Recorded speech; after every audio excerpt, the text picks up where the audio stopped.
Halo Speed Lovers, selamat datang di channel Rafa Racing, tempatnya berita, update, dan cerita seru seputar dunia MotoGP. Dari tikungan tajam sampai kecepatan luar biasa para pembalap top dunia, kita kupas tuntas semua aksinya. Jangan lupa subscribe dan nyalakan notifikasimu supaya gak ketinggalan setiap momen balap yang bikin deg-degan. Yuk, gaspol ke video hari ini. Melihat balapan di Australia kemarin menjadi gambaran bagaimana Ducati musim ini tanpa Marquez. Aprilia yang begitu dominan di Phillip Island kemarin membuat para penunggang Ducati kewalahan. Bahkan sekelas Pecco Chobaya yang menjadi rider utama Ducati saja tak bisa berbuat banyak. Bahkan usai balapan, Daliknya terlihat menunjukkan gestur sangat kecewa terhadap Pecco Chobaya. Pertanyaannya, apakah ini pertanda bahwa Ducati sudah tak sekuat dulu lagi? Apakah perkembangan motornya menuju ke arah yang salah? Ataukah hanya Marquez yang mampu mengendalikan Besmo GP25 milik Ducati tersebut? Yuk, simak berita selengkapnya. Ketegangan di garasi Ducati Lenovo makin panas setelah akhir pekan yang sangat pahit bagi Pecco Chobaya yang pulang dari Phillip Island tanpa 1 poin pun. Bukan hanya hasil yang mengecewakan, tetapi juga posisi di klasemen disalip Marco Bezzecchi yang naik ke posisi ketiga dengan selisih 8 poin.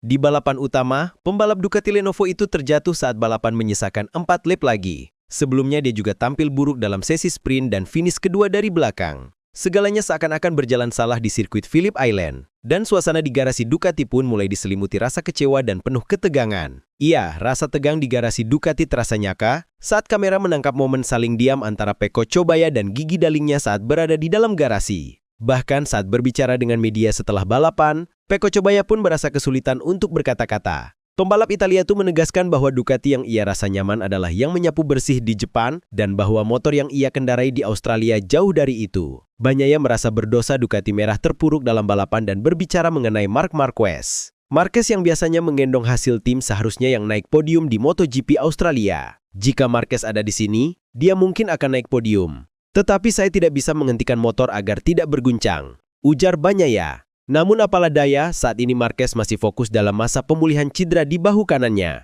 Di tengah kondisi Marc Marquez tersebut, manajer Ducati Davide Tardozzi memberikan komentarnya. Tardozzi mengakui cedera Marquez cukup buruk. Meski begitu, Ducati berharap sang pembalap bisa comeback sebelum MotoGP Valencia.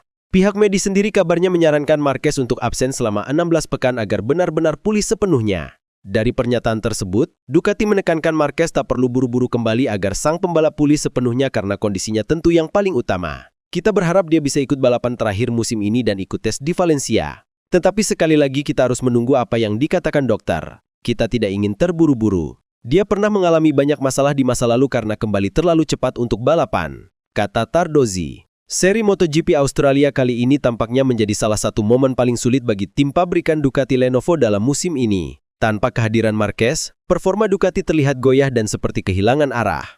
Bahkan test rider Ducati Michel Pirro yang menggantikan posisi Marquez sementara tidak bisa memberikan performa yang cukup baik. Ia hanya mampu finish pertama dari belakang di sprint race dan balapan utama kemarin. Kegagalan ini diyakini bukan hanya sekedar hasil buruk di atas lintasan, namun juga menjadi sinyal bahwa stabilitas eksternal Ducati Lenovo diyakini sedang terguncang. Berbeda dengan Bagnaia, Digia yang juga penunggang Besmo GP25 mampu menorehkan hasil yang cukup baik di Phillip Island kemarin. Start dari urutan ke-10, Digia perlahan menunjukkan ritme yang mumpuni dan merangsek ke persaingan di barisan depan. Dia hanya kalah dari Raul Fernandez yang membela tim satelit Aprilia Trackhouse MotoGP Team yang berhasil keluar sebagai pemenang. Sayangnya, hingga akhir balapan Digia tak mendapatkan kesempatan bahkan untuk berduel melawan rider asal Spanyol itu yang mengukir kemenangan pertamanya. Terlepas dari hal tersebut, Digia tetap merasa puas dengan aksi yang dia tunjukkan dalam balapan kali ini. Fantastis. Terima kasih kepada tim, dan kami tidak pernah menyerah. Musim ini memang penuh tantangan, tapi kami selalu berusaha untuk terus melaju, kata Digia. Terlepas dari itu, Aprilia semakin menunjukkan komitmen mereka sebagai pesaing terdekat Ducati pada musim MotoGP 2025 ini. Para pembalap mereka berhasil menunjukkan kecepatan dan dominasi pada seri balap ke-19 MotoGP Australia 2025 kemarin. Aprilia setidaknya memiliki kecepatan yang luar biasa dalam 2 balapan terakhir saat di Indonesia dan Australia. CEO Aprilia Racing sendiri Massimo Rivola memuji penampilan 2 pembalap di MotoGP Australia kemarin. Hasil tersebut membuat Rivola semakin percaya diri untuk mencapai tujuan mereka yakni mengalahkan Marc Marquez. Rivola menyayangkan Marquez tak hadir di MotoGP Australia tetapi itu juga karena kesalahan Bezzecchi dalam balapan di sirkuit Mandalika, Indonesia. Kami optimis Aprilia adalah tolak ukur di trek cepat. Tujuan kami harus mengalahkan Marc Marquez. Saya menyesal dia tidak hadir di sini, dan itu salah kami di antara semua hal lainnya, ujar Rivola. Secara terpisah, Ducati menyadari bahwa ancaman dari pabrikan seperti Aprilia dan KTM sudah di depan mata. Manajer Ducati Lenovo Davide Tardozzi memahami persaingan makin sengit. Kami tahu betul bahwa persaingannya sengit, bahwa Aprilia dan pabrikan-pabrikan lainnya telah berkembang. Tetapi kami memikirkan Pecco, kata Tardozzi. Sementara dua pembalap Ducati Lenovo Francesco Bagnaia dan Michel Pirro babak belur dalam gelaran MotoGP Australia 2025 kemarin. Dalam gelaran sprint race kemarin, keduanya justru terpaksa finish di posisi 2 terbawah. Bagnaia finish ke-19 dan Pirro finish di posisi buncit ke-20. Periode sulit juara dunia MotoGP 2 kali itu rupanya masih berlanjut. Keberhasilan pada seri MotoGP Jepang ternyata hanya kesenangan yang sesaat. Bagnaia kembali menderita dalam 2 balapan setelahnya di Indonesia dan kini berlanjut di Australia. Bagnaia merasa tak berguna dalam sprint yang menyebutnya hanya sebagai pengekor di bagian belakang. Dia juga jujur ketika harus berspekulasi tentang posisi rekan setimnya yang telah dinobatkan sebagai juara. Bagnaia merasa berdosa Ducati merah terpuruk dalam balapan dan berbicara mengenai Marc Marquez. Marquez yang biasanya menggendong hasil tim seharusnya yang naik podium di MotoGP Australia. Dalam sprint, saya hanya penumpang begitu saja. Saya harus menutup gas beberapa kali untuk mencegah motor bergoyang, kata Bagnaia. Jika Marquez ada di sini, dia mungkin akan naik podium. Tetapi saya tidak bisa menghentikan motor agar tidak berguncang, ujar Bagnaia. Dikutip dari Motosan, Bagnaia kembali menekankan bahwa level sebenarnya adalah di Motegi yang meraih 2 kemenangan. Tetapi Pecco tidak bisa mengulangi sensasi yang sama seperti di MotoGP Jepang meski secara teori motornya sama. Pecco juga memberikan beberapa detail tentang upaya yang dilakukan oleh pabrik Borgo Panigale untuk membalikan keadaan. Ducati telah membuatkan saya motor dari nol sebanyak 4 atau 5 kali. Tentu saja, mereka belum berhasil.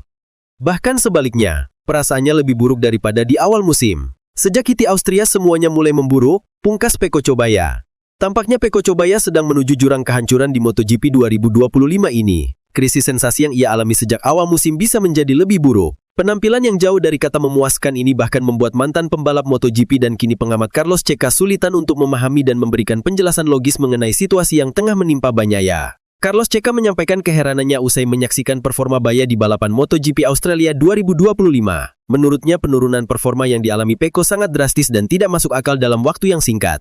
Kebingungan Checa untuk mengomentari performa Bagnaia di Phillip Island ini semakin menunjukkan betapa tidak terduganya situasi yang dialami Pecco. Pembalap itu mengaku kehabisan kata-kata untuk menjelaskan apa yang sedang menghantui Bagnaia. Meski demikian, Checa melihat situasi buruk yang dialami Bagnaia ini justru akan membawa dampak positif bagi pesaingnya terdekat. Sementara Fabio Quartararo mengalami hari yang naik turun. Pembalap asal Prancis itu memulai hari Sabtu dengan menunjukkan bakat yang luar biasa yang dimilikinya dengan merebut pole position dari Bezzecchi. Itu merupakan grid depan kelimanya di MotoGP 2025 setelah Jerez, Le Mans, Silverstone, dan Assen. Sayangnya ketika Marco Bezzecchi mampu mengukuhkan kemenangan yang tak terbantahkan dalam sprint race kemarin, El Diablo sekali lagi kalah dalam hal mengatur kecepatan dalam jangka panjang. Pembalap Yamaha Factory Racing ini kalah hanya beberapa meter dari Alex Marquez dan Fabio Di Giannantonio dan turun ke posisi ke-7, yang membuatnya kehilangan 3 poin di klasemen. Setelah turun dari EZRM1, Quartararo sendiri yang menjelaskan kepada media, termasuk motorsport.com bahwa ia berharap lebih dari sprint Grand Prix Australia.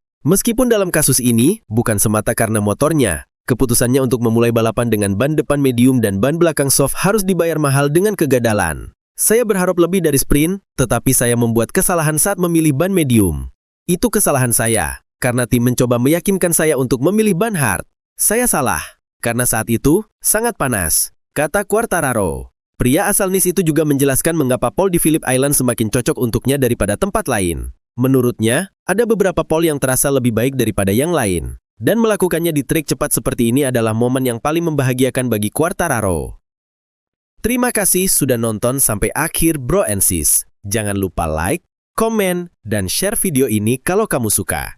Kalau ada topik balap yang pengen kamu bahas, tulis aja di kolom komentar ya. Jangan lupa juga untuk subscribe dan klik lonceng supaya selalu update dengan konten balap terbaru dari kami. Sampai jumpa di lintasan berikutnya. Tetap jaga keselamatan dan gas terus. Salam speed dan semangat MotoGP.